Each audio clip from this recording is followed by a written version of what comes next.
Muy buenas noches. ¿Me escuchan, verdad? Sí, Sí, doctor, se sí, escucha. doctor, se escucha. Sí, Excelente, doctor, buenas excelente. noches. Muchas gracias. Es un placer compartir pues con ustedes y una alegría de tener esta noche de viernes y el día de mañana en la mañana vamos a tener unas sesiones respecto a una materia muy interesante, las formas de Estado y los sistemas de gobierno. Sin lugar a dudas, unos temas que en el contexto de Bolivia revisten de magna importancia por la proximidad de los comicios. El- y es que aquí vemos justamente tópicos que se encuentran vinculados dentro de la política y que tal vez nos van a ayudar a comprender por el devenir histórico durante ese recorrido algunos aspectos que en algunos momentos logramos vislumbrar. La materia lo esencial va a pretender que tengan dos macroactividades. Una actividad que es del foro, la cual ustedes van a estar atentos, a anotarse sus respuestas a las preguntas detonantes y después subirlas al foro, ¿no? Aparte de las otras instrucciones que existen. Y respecto del trabajo final, deben elaborar un ensayo prospectivo, es decir, cómo podemos articularnos con la hermana República del Perú. Esto obedece en un término muy sencillo, pragmático, en cuanto a que nosotros somos miembros de la comunidad también de naciones, es decir, nuestra Unión Europea, en la cual se empieza a vislumbrar un potencial muy interesante a nivel económico, entre otros factores, toda vez de que se ha construido el puerto de Chalca. Y próximamente se va a construir el puerto de Poli, por lo visto, por el sur.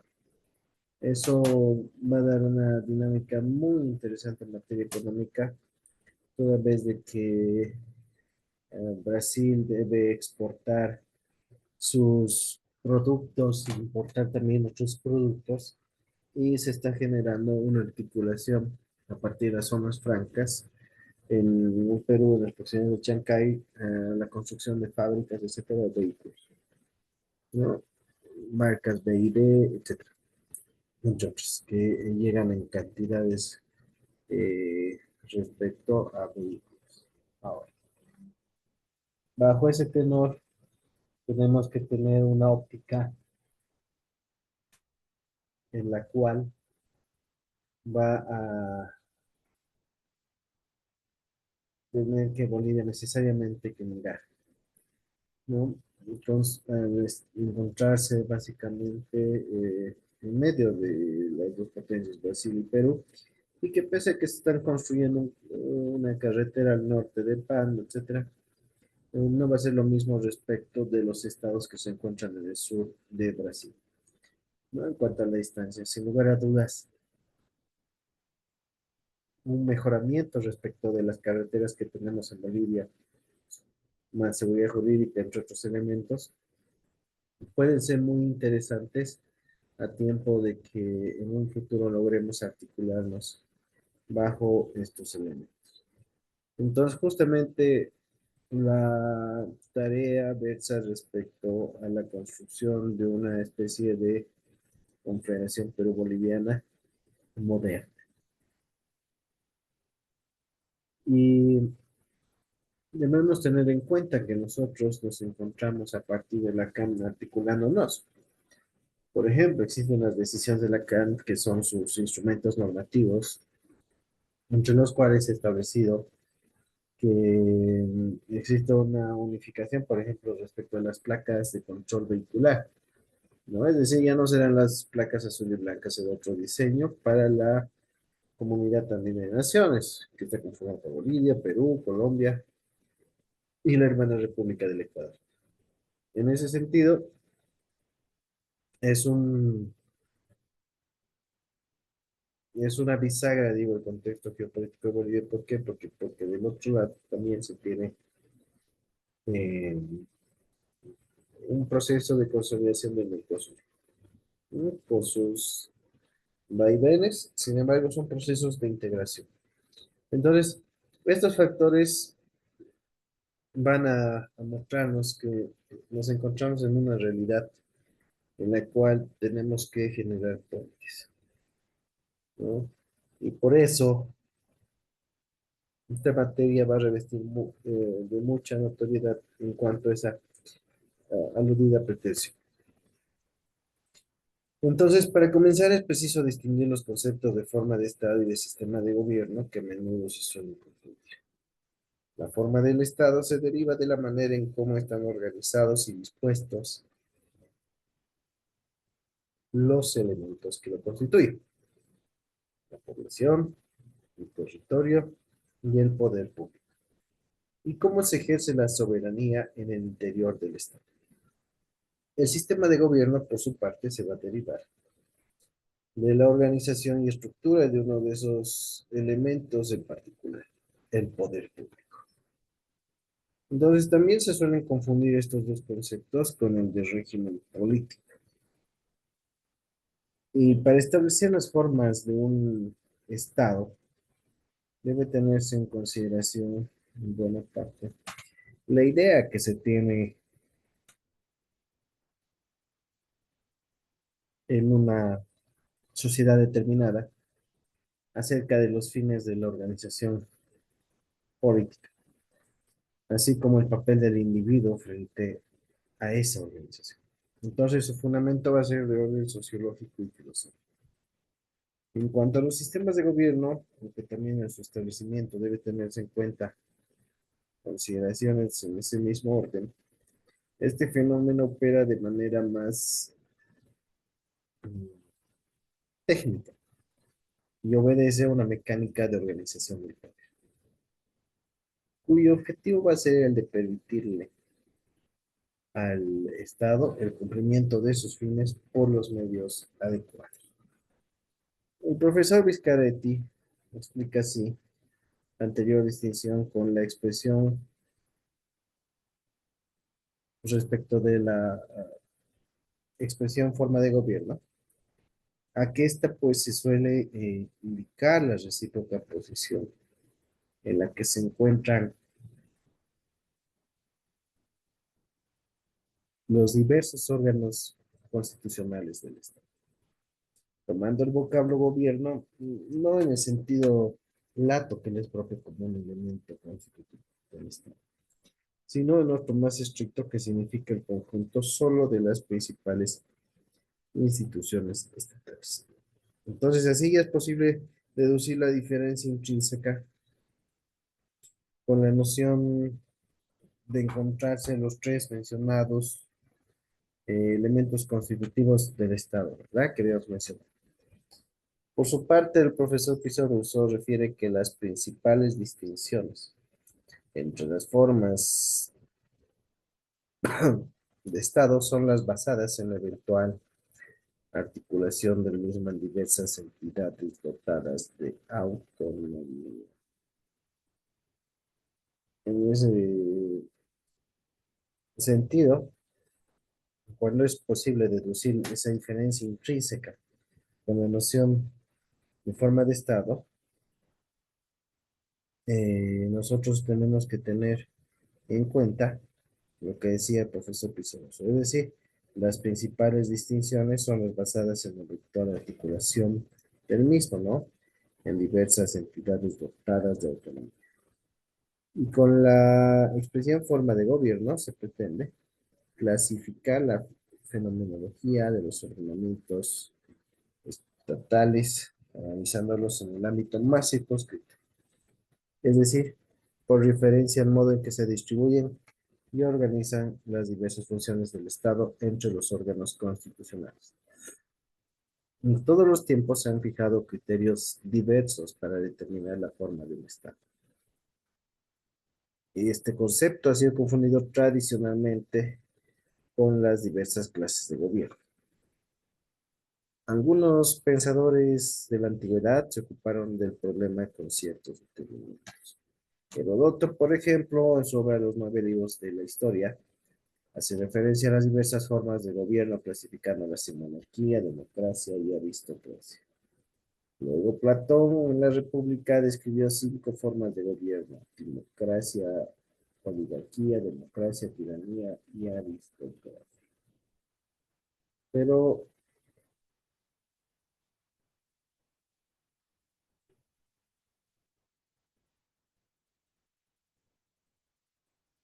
pero él decía respecto de, de la aristocracia que esa era buena, ¿no? Mientras que de la democracia decía que esta nacía cuando los pobres, después de haber obtenido la victoria, mandan a algunos adversarios matar, a otros los destierran y dividen con los restantes en condiciones de paridad el gobierno y los cargos públicos, los que son determinados usualmente por sorteos. Y al respecto dijo que esa forma estaba caracterizada por la licencia. Entonces, el propio Platón reproduce en el político, sobre el político, la tradicional tridivisión tanto de las formas puras como de las formas degeneradas, y define a la democracia como el gobierno del número, gobierno de los muchos o de la multitud. Pero quien se ocupó de la cuestión con mayor profundidad fue Aristóteles, que se sirvió del método deductivo para establecer sus postulados en materia política y examinó eh, las constituciones de 158 ciudades griegas, imagínense, y de ese examen obtuvo los elementos para poder establecer la clasificación de las formas de gobierno, que la dividió en tres, ¿no? Y para hacerlo tomó en cuenta los titulares del poder en las diversas polis, como se diría, ciudades en las que estudió. Entonces, él se dio cuenta de que muchas veces el poder era ejercido por un solo individuo. Y ahí, pues, ese tipo de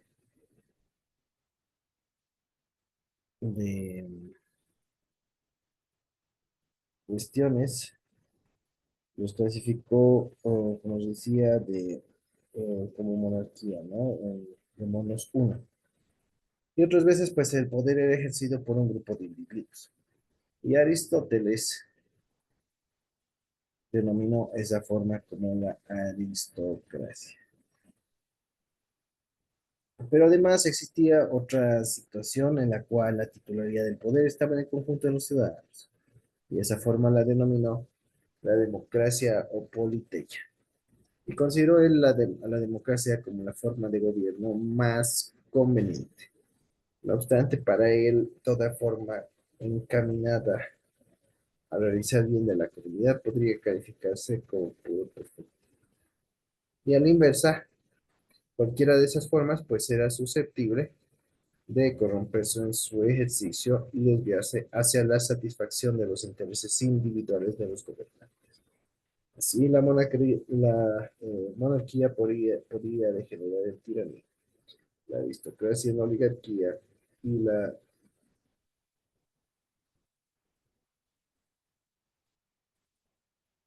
perspectiva de que esa clasificación aristotélica, no obstante tomar en cuenta tan solo el aspecto exterior del gobierno, eh, si por esas consideraciones, pues fue seguido también en Roma, ¿no? Porque Polibio la adoptó. Pero basándose en lo que sería justamente en la realidad del Estado, él consideró que la mejor forma de gobierno para Roma era una mixta, es decir, aquello en el que el poder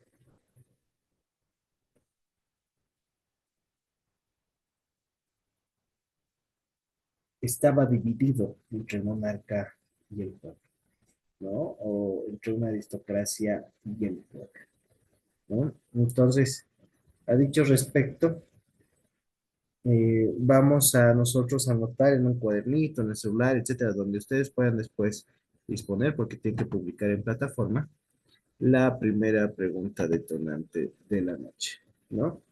Y en ese marco ustedes tienen que responder cuál es su percepción respecto a la palabra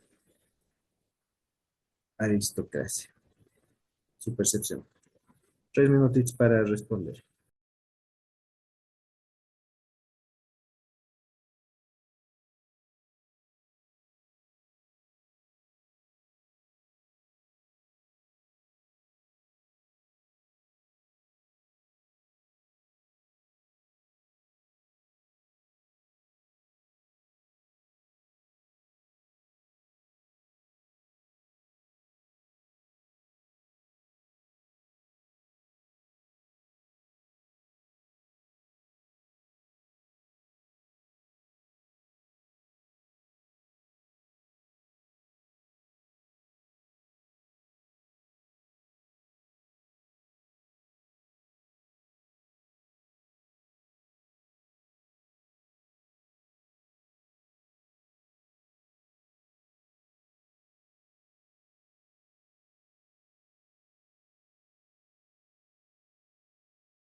Doctor, buenas noches.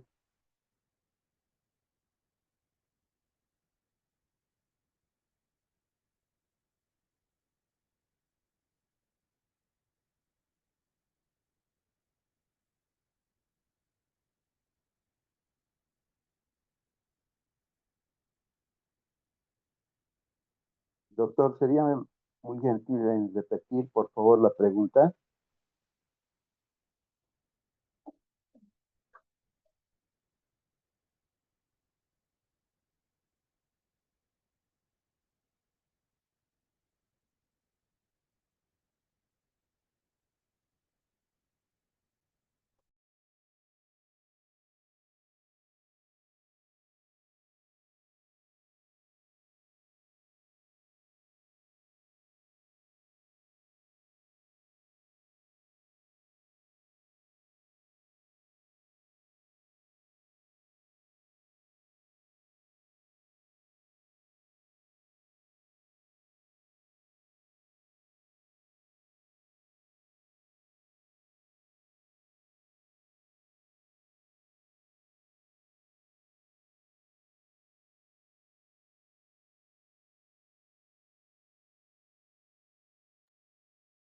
No hay audio.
Muy bien.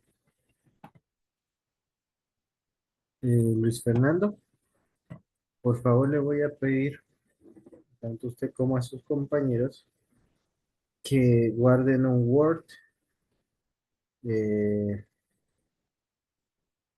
su, su opinión. ¿Por qué? Porque después debe subir el total, tanto del día de hoy, día uno, día 2, a plataforma. ¿Ya? Entonces, en ese marco,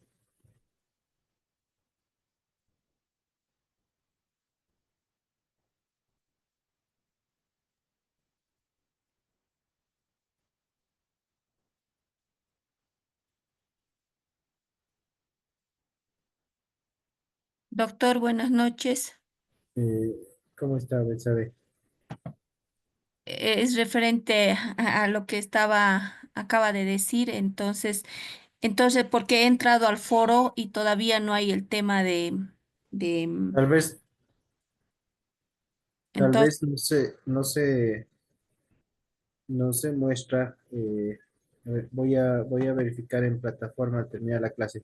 De todas formas, van a tener bastantes días para poder subir.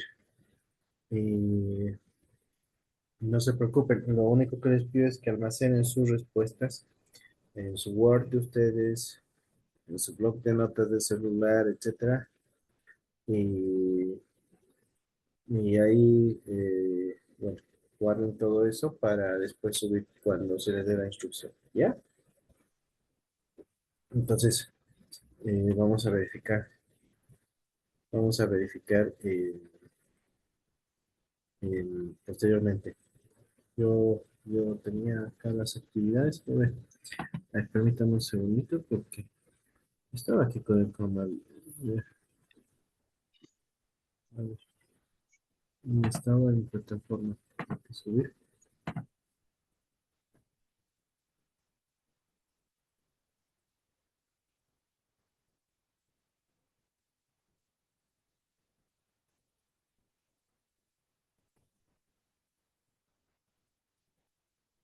A ver, voy a verificar.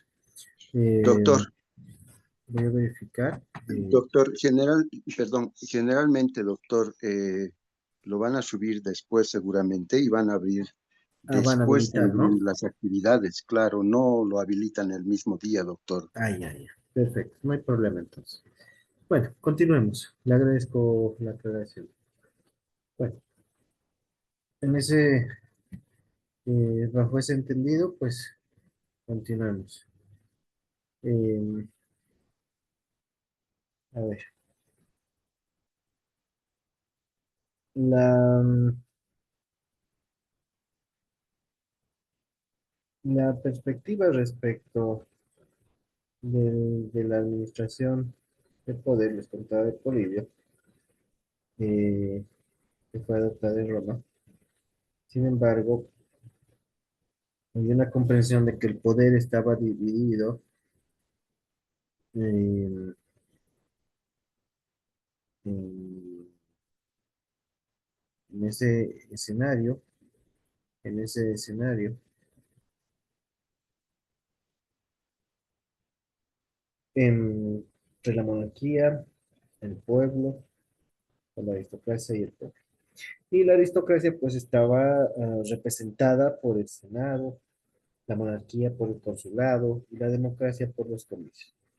Y en esta forma pues todas las fuerzas del Estado concurrían a su engrandecimiento, ¿no? Encontramos entonces los tres poderes en un mismo pie de igualdad. Entonces, ese pensamiento fue seguido por Cicerón, por Tácito, luego pasó al cristianismo, a la Edad Media, eh, y fue eh, también considerado entre una posición de dominar los regímenes mixtos el maestro Santo Tomás de Aquino, ¿no? Y decía que era menester dominar los regímenes políticos y no elegir entre ellos. Entonces, de esa forma se podía comprender sus elogios ya fuera a la monarquía, a la aristocracia o a la democracia. Y aludía no exactamente a cada sistema de gobierno en particular, sino a lo que cada uno tenía de positivo para conformar el régimen mixto. De la monarquía, el doctor de Aquino, ¿qué exaltaba? Exaltaba la unidad como garantía de la paz. De la aristocracia, la vida virtuosa por medio del cual se podían lograr mejor los fines de la sociedad. De la democracia, el libre movimiento de la persona humana hacia su propio perfeccionamiento dentro de los límites impuestos por el bien. En ese tenor, pues, nosotros tenemos que tener presente, por ejemplo, la jurisprudencia de la Corte Interamericana de Derechos Humanos, eh, eh,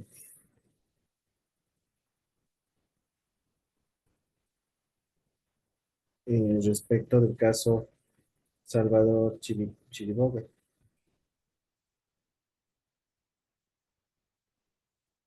en el cual ha referido que los estados deben ayudar en cuanto que el ser humano alcance la felicidad, ¿no? Y deben propiciar todas las condiciones materiales o espirituales a dicho respecto. Entonces, esta consideración hace a partir de una percepción de la finalidad del Estado democrático, ¿no? Y paradójicamente en muchos países se ha deformado eso y se ha considerado el Estado como un sistema en el cual todo debe funcionar para sí o para su propio bien.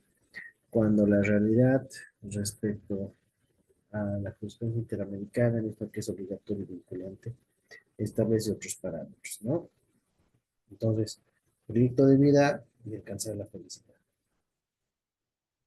Interesante, ¿no? Bueno, en ese sentido, dentro de todo ese contexto, en Italia se mantuvo en boga durante el nacimiento la idea del gobierno mixto. Un ejemplo era la República de Venecia, ¿no? Maquiavelo, por su parte, hizo una clasificación bipartita de las formas de gobierno. En su obra, El Príncipe, en el inicio mismo, refiere que todos los estados, todos los dominios que han tenido y tienen imperios sobre los hombres han sido repúblicas o principados. Y él trató de fundamentar su clasificación no en razones de orden ético como Aristóteles, sino en argumentos de tipo político, tomados por la diferente estructuración del órgano supremo del Estado. Lo que entendía por república, no una democracia ni cualquier otra forma de gobierno, sino cualquier comunidad independiente y distinguía tres formas de república: la Commonwealth, la democracia, la oligarquía y la monarquía. Rousseau sistematizaba las estructuras gubernativas siguiendo la línea clásica: la democracia, la aristocracia y la monarquía. Montesquieu, por su lado, distinguió tres clases de gobierno: el republicano, el monárquico y el despótico. Y definió el primero como aquel en el que el pueblo o una parte del pueblo tiene el poder soberano. La doctrina moderna recibió notoria influencia, ¿no?, de Maquiavelo. Jelinek, por ejemplo, clasifica las formas de gobierno en monarquía y república. Kelsen las distingue entre autocracia y democracia, sobre la base del número de sujetos que participan en la producción de normas políticas. Entonces, como se dijo minutos atrás, hoy en día se hace necesario distinguir los conceptos de forma de Estado y de sistema de gobierno. Pues pueden existir estados con una misma forma, pero que tienen distintos sistemas de gobierno, o al contrario, un mismo sistema de gobierno puede ser común a estados de forma diversa. Y para determinar la forma de un estado pueden seguirse dos criterios diferentes: un criterio político y un criterio jurídico.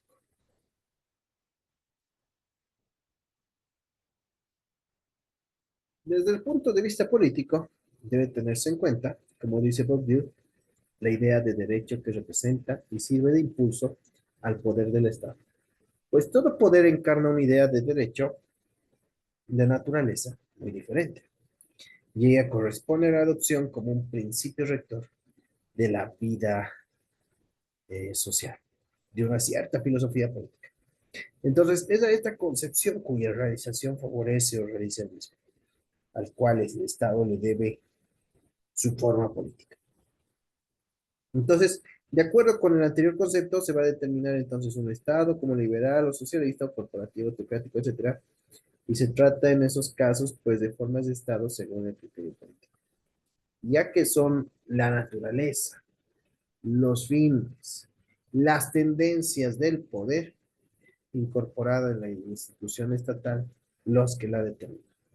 Entonces, naturalmente, la ideología oficial del Estado influye sobre la forma de gobierno que la adopta, puesto que no todos los procedimientos de ejercicio del poder convienen igualmente en la realización de los fines que se han asignado. Entonces, es así como ciertos sistemas de gobierno operan más efectivamente que otros en determinadas formas de Estado.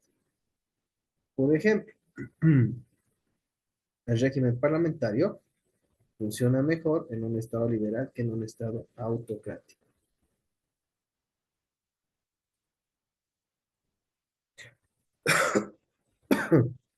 Desde el punto de vista jurídico, el principio que determina la forma del Estado procede de la estructura interna del poder, según que este poder tenga un titular único o esté sujeto a centros dispersos. El Estado entonces reviste formas diferentes, las cuales se han clasificado tradicionalmente en dos grupos, el Estado simple y el Estado compuesto. Y estas dos formas operan a su turno dentro de la clasificación del Estado soberano, es decir, aquel que puede ejercer eh,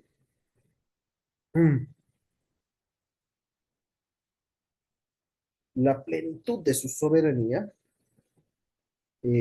tanto interna como externamente, por oposición de los estados semisoberanos, que son aquellos que tienen limitado el ejercicio de su soberanía por otros estados, de los cuales pues son vasallos o protegidos. Entonces, en ese marco, tenemos así que la diferencia fundamental estriba en la manera en cómo se articula la estructura del Estado. Si se produce esa articulación en torno a un ente central, estamos frente a un Estado simple o unitario. Y si se compone en una pluralidad de entes autónomos, llámese estados, provincias, cantones, departamentos, landers, vamos a estar frente a un Estado compuesto. ¿Sí? Entonces, en el caso de Bolivia, ya sabe cuál es. Bueno, vamos con el primer tópico, el Estado simple o unitario. Es aquel que posee un solo centro de impulsión político y administrativo, es decir, aquel en el cual la soberanía se ejerce directamente sobre todo el conglomerado social asentado sobre un mismo territorio. De esta suerte, la totalidad de los atributos y funciones del poder político emanan de un titular único que es la persona jurídica llamada Estado. Todos los individuos colocados bajo la soberanía de este obedecen a una misma y sola autoridad, viven bajo un mismo régimen constitucional y son regidos por las mismas leyes.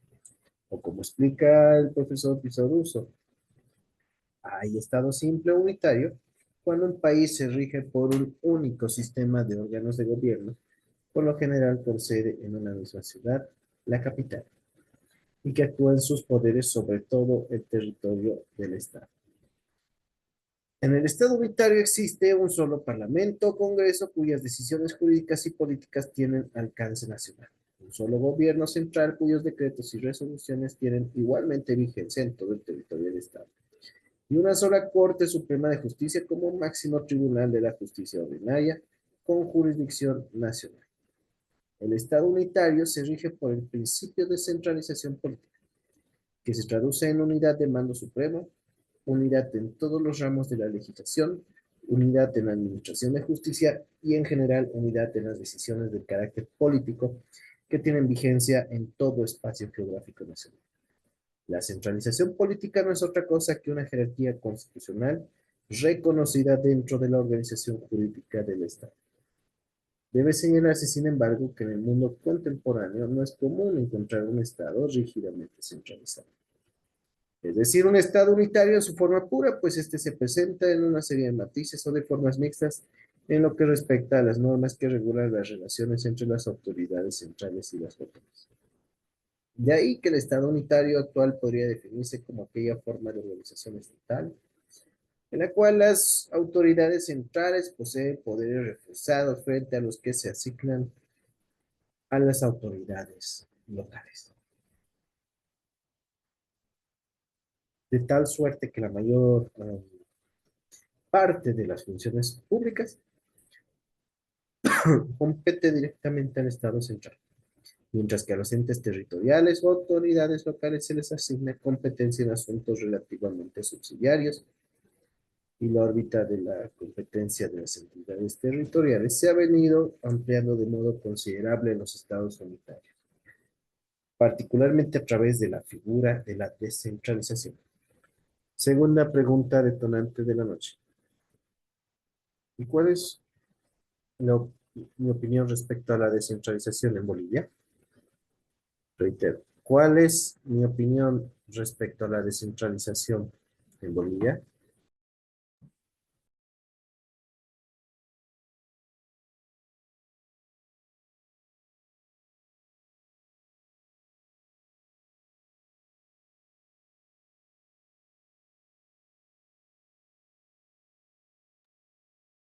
Disculpe, doctor, buenas noches. ¿Podría repetir la pregunta? Claro que sí.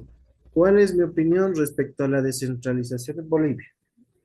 Saben que hay en esencial dos propuestas al son de hoy respecto de dicho tópico, ¿no? Uno es 50-50, otro que habla de otros porcentajes, 62-38, etc.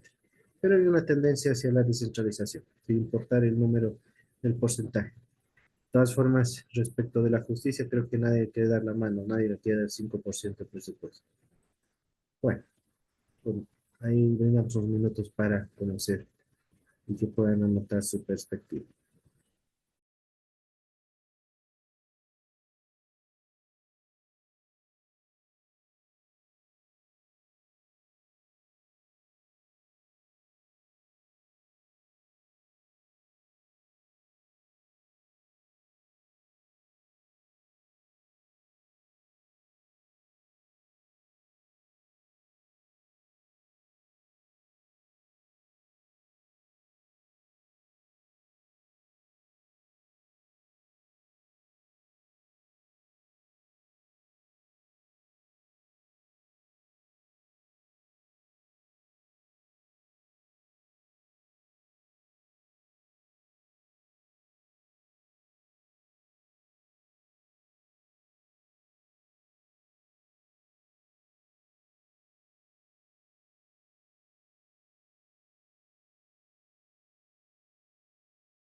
Sí, estamos asignando unos minutitos para que puedan responder la pregunta detonante, ¿ya? Respecto a cuál es su opinión en cuanto a la descentralización. Vamos a asignar 2 minutitos más.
Bueno, continuamos.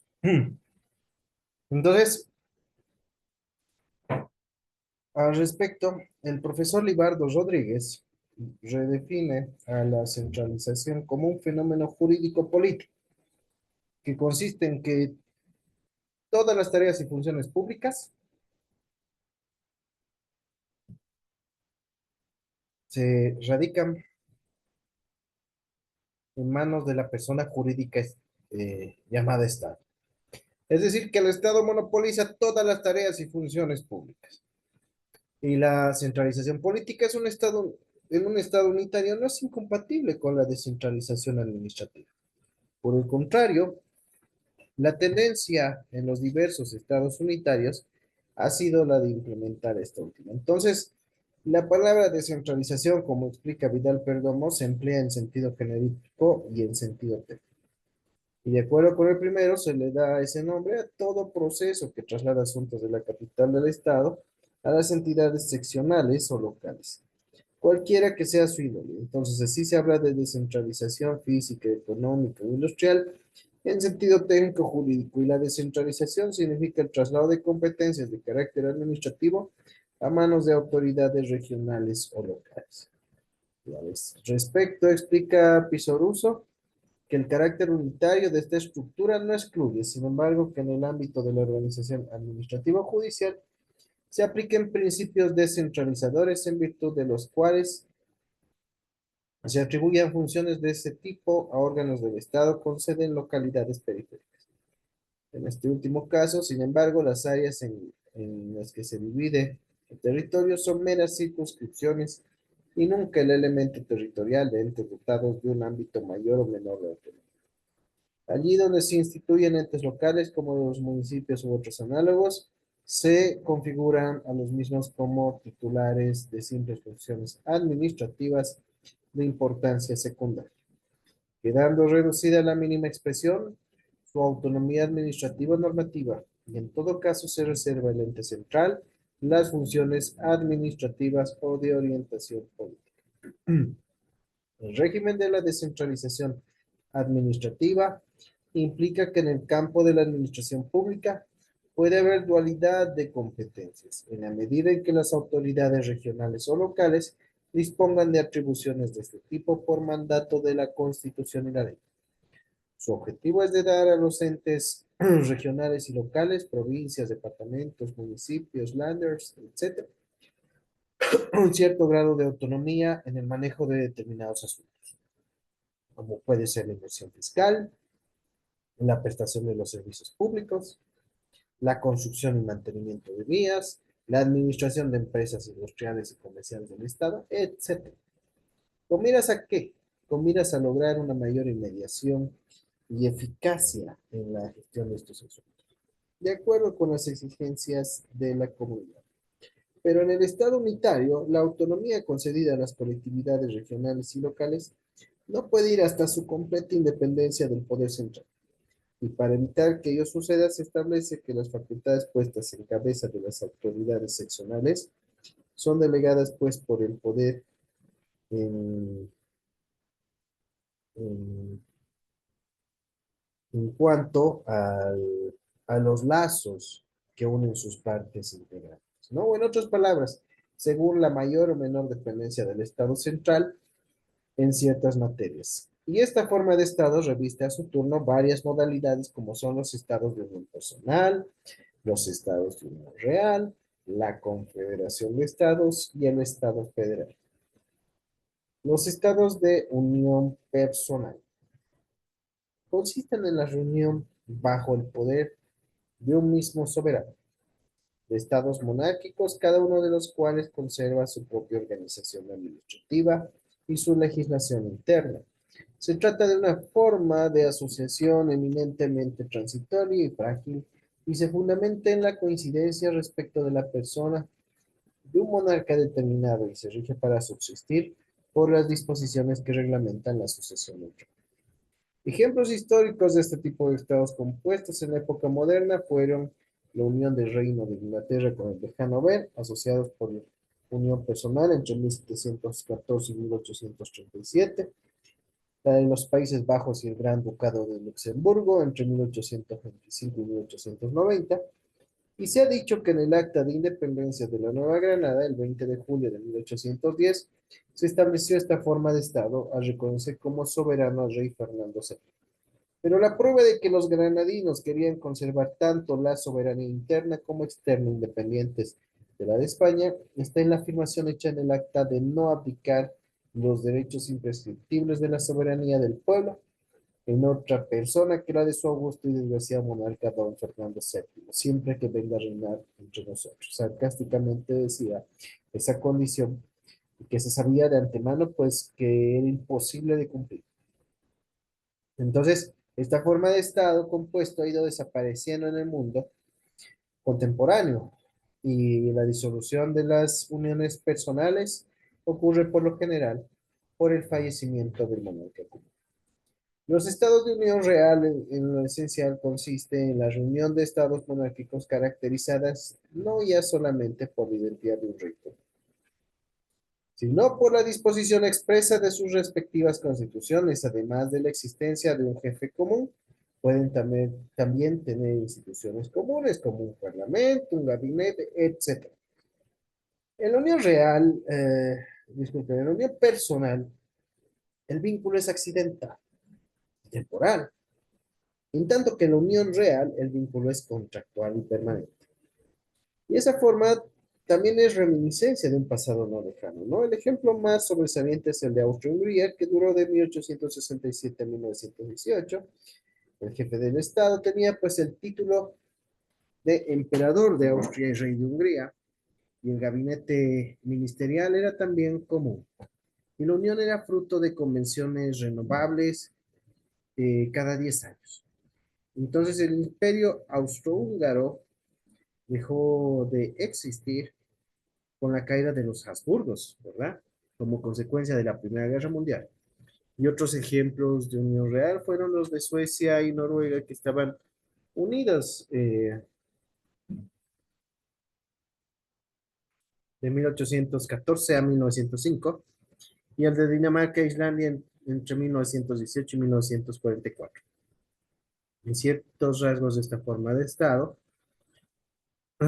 pueden hallarse en la mancomunidad de la Commonwealth británica. La disolución de las uniones reales ocurre con frecuencia por la transformación en un solo estado de los países que la forman, o de modificaciones constitucionales, o por la ruptura entre ellos ocasionadas por motivos políticos o bélicos. La confederación de estados, pues esta forma de estado compuesto surge generalmente por el acuerdo entre diferentes estados que convienen en su unión, pero conservando cada uno de ellos su propia autonomía y su propia soberanía interna. Entonces quedan así unidos solamente por las disposiciones del Acta de la Confederación. En todo lo demás conservan su libre competencia y están únicamente sujetos a las decisiones del Poder Confederal en los asuntos expresamente previstos en el pacto. Entre estos generalmente se incluye lo relativo a las relaciones internacionales, en la cual delegan parte de su soberanía con objeto de que la Confederación lleve ante los demás estados la representación de sus miembros. Y la Confederación pues no forma un estado central distinto de los estados que lo integran. De ahí que esa forma de asociación también sea eminentemente transitoria, pues o bien los estados miembros acaban de recuperar la totalidad de su autonomía, o bien deciden integrarse en una forma más coherente, el Estado federal. Entonces, al precisar la distinción entre Estado federal y Confederación de Estados, Jelinek explica que surge de la estructuración que hace el mismo el derecho público interno, en tanto que en la Confederación se fundamenta en el derecho internacional. En el primer caso se trata de una comunidad nacional, en el segundo caso de una comunidad internacional. Entonces, la federación está formada por un conjunto de estados miembros, los cuales permanecen unidos por los preceptos constitucionales y sometidos a la soberanía del Estado central, que ellos han creado al unirse. En tanto que la confederación se constituye mediante un tratado de origen que da origen a relaciones jurídicas entre los estados asociados, pero sin que estos constituyan un estado superior y distinto de cada uno de sus miembros. Entonces, la confederación de estados ha desaparecido prácticamente también en nuestro tiempo, aunque puede haber organizaciones semejantes a ellas, ¿no? La antigua Confederación Helvética de 1815 a 1848, aproximadamente, aunque conserva su nombre oficial, se transformó jurídicamente en el Estado Federal Suizo que hoy conocemos hace un siglo. E igualmente, la Confederación Germánica entre 1815 a 1866 dio nacimiento al Estado Federal Alemán en 1871. Y los Estados Unidos adoptaron originalmente la forma confederal en 1776, pero solo duró hasta 1787, año en el cual se organizó de forma federativa y el Estado colombiano intentó adoptar primeramente esa forma mediante el Acta de Confederación de Provincias Unidas de la Nueva Granada de 1811. Pero el enfrentamiento entre centralistas y federalistas impidió que ello se hiciera realidad. Entre 1858 y 1863 existió la llamada Confederación Granadina, pero de esta forma tan solo tuvo el nombre. Se trataba en realidad de un régimen federal. Entonces, muy bien, Eric. La Liga Hanseática, la Federación Polaca-Lituana. Excelente. Tenemos muchas experiencias, ¿verdad?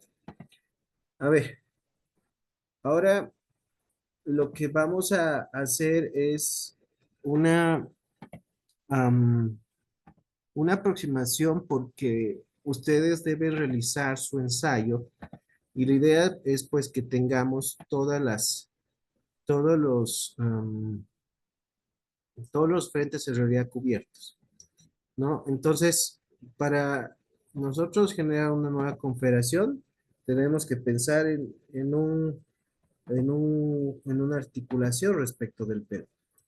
Y lo que vamos a hacer es construir en este tiempo que queda el día de hoy, les voy a dejar mi número WhatsApp para que me puedan escribir en caso de que tengan duda. Más 591, ¿verdad? 60, aquí está. Para que puedan ustedes pensar esta noche, revisar información sobre su ensayo. Y así el día de mañana, pues vamos a lograr un poquito tener alguna luz al respecto y vamos a poder dar el visto bueno para que procedan con su ensayo. Entonces, colegas, vamos a asignar este tiempo que queda para que puedan revisar el material que existe en Internet. Ustedes, por ejemplo, pueden comenzar por un punto interesante, que es, por ejemplo, el tema digamos, el tema económico, ¿no? Apuntar el tema del Ministerio de Economía. Respecto jurídicamente, ¿cómo engranamos con la situación del Perú? A ver, se hace mucho énfasis al sol de hoy respecto de la Argentina, Milei y todo ello. Sin embargo, lo que poca gente habla y dice es que ellos están mirando al Perú. Y es que el Perú, pese a su inestabilidad política, etcétera, ha logrado tener estabilidad en su moneda, tanto así que el sol peruano goza de un prestigio muy interesante para todo Latinoamérica, entre otros países. Y es que han logrado canalizar de cierta forma una, una situación muy interesante en la cual el Banco Central, si bien no es intervencionista, tiene una especie de actuación muy, muy bien diseñada respecto del control y su posible intervención. Recordemos que en la Argentina, pese a que no era de mucho agrado, por ejemplo, de ley respecto de la intervención del banco, semanas atrás estaban analizando dichos aspectos. Entonces, estos aspectos son los aspectos que nosotros debemos en este momento analizar para después proseguir y elaborar el respectivo ensayo. Y vamos a asignar minutos para que no tengamos excusas. Entonces, estos minutos que vienen a continuación, lo que vamos a hacer es revisar la información. ¿Para qué? Para que mañana, comenzando la sesión, vayamos definiendo su tema de ensayo para el trabajo final. Entonces, aprovechen este tiempo, colegas, pueden desconectarse de esta sala y en ese sentido, pues, si tienen consultas, me escriben, no hay ningún problema. Aquí en el chat ya les dejé el dato. Mm. Buenas noches, una consulta. Doctor, buenas noches. Comencemos con la dama, por favor. Natalia, continúa. Sí, perdón, lo que pasa es que no sé si es mi internet que ha estado mal, pero se me ha cortado bastante o era muy intermitente. Entonces no he logrado escuchar a cabalidad la clase, ¿no? Entonces, no sé si me podría repetir. Tengo anotada la segunda pregunta, la primera no he logrado escuchar y bueno, lo del ensayo, estoy entendiendo que tenemos que buscar información para presentar un ensayo, no sé si... Sí, su tema, nada más que su tema, tiene que pensar un tema que le agrade, que considere viable para que pueda trabajar en su ensayo final. Ya, pero ese ensayo en base a ¿qué? Perdón. Al tópico de la Confederación Perú-Boliviana, a una nueva Confederación Perú-Boliviana en este siglo. Ok, ya, eso sería. ¿Y las preguntas para cuándo estaríamos respondiéndolas? ¿Ahora mismo? Sí, también ya deben ir en ese sentido. Basta una de las dos preguntas. Lo que más me interesa acá en este preciso instante es su tema que tengan para mañana, que revisen información, etcétera, de ambos países y ver cómo compatibilizamos, ¿no? Desde el tema de la regulación jurídica, etcétera, cómo engranamos, ¿no? Entonces, eso es lo que, lo que quiero que mañana entremos ya a la sesión y vayamos a tener una perspectiva un poquito más clara respecto al tema del ensayo, porque la idea es que exista originalidad, ¿verdad? Recuerden ustedes que esos ensayos también pueden ser base para su ensayo del diplomado, ¿no? Donde se va avanzando secuencialmente. Entonces, es un tema que necesariamente debemos articular. ¿Por qué les digo? Esa decisión de la Comunidad Andina de Naciones, que es su instrumento normativo, ha determinado igual, por ejemplo, el tema de la movilidad, tanto profesional como estudiantil. Entonces, obviamente falta aterrizarlo un poco, si bien es una decisión macro, faltará tal vez incorporar algunos mecanismos, etcétera, para aterrizarlo. Y ahí vamos a tener una tarea bastante interesante que tal vez nuestros nietos la vean consolidada, ¿no? Eh, en un futuro. De igual manera, el tema de telefonía, por ejemplo, con la equiparación de los costos, etcétera, y que se genere pues una convivencia, diría, más de la comunidad también de naciones. ¿No? Entonces, estas medidas que tal vez no han sido muy difundidas, etcétera, estas determinaciones, sin lugar a dudas van a generar un impacto muy interesante, ¿no? En la vida de los ciudadanos, etcétera. Tanto así que, por ejemplo, en algunos países del Mercosur, cuando uno visita, va a poder apreciar que una tarifa es para los ciudadanos del Mercosur y otra tarifa es para ciudadanos de otros países, ¿no? Entonces, eh, no, creo que la Comunidad también de Naciones está apuntando a lo mismo, inclusive algo más grande todavía, eh, en cuanto a una integración. Y creo que nosotros no podemos quedar ajenos, más aún cuando tenemos esta materia que nos habla respecto de la confederación. Entonces, vayamos buscando temas, vayamos viendo al respecto y aprendiendo también de otra realidad de un país que relativamente tiene una inestabilidad política sumamente particular, de igual manera nuestro país, y sin embargo están logrando tener éxito económico. Entonces, nosotros tenemos que aprender a mirar en donde esté el éxito y tal vez tratar de implementar, ¿no? Entonces, eh, eso es todo, colegas. Reflexionen en este momento, revisen reflexiones respecto de su tema y mañana nos conectamos a las 8:30, por favor, para continuar. Tengan su tema listo, ¿sí? Gracias, doctor. Con gusto, pues, con gusto. Pueden desconectarse. Gracias, doctor. Muy buenas noches. Hasta mañana. Por favor, vamos a dar inicio con el control de asistencia. No se van a desconectar, por favor.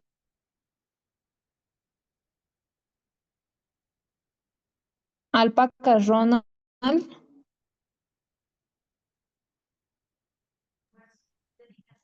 Arandia Rudy,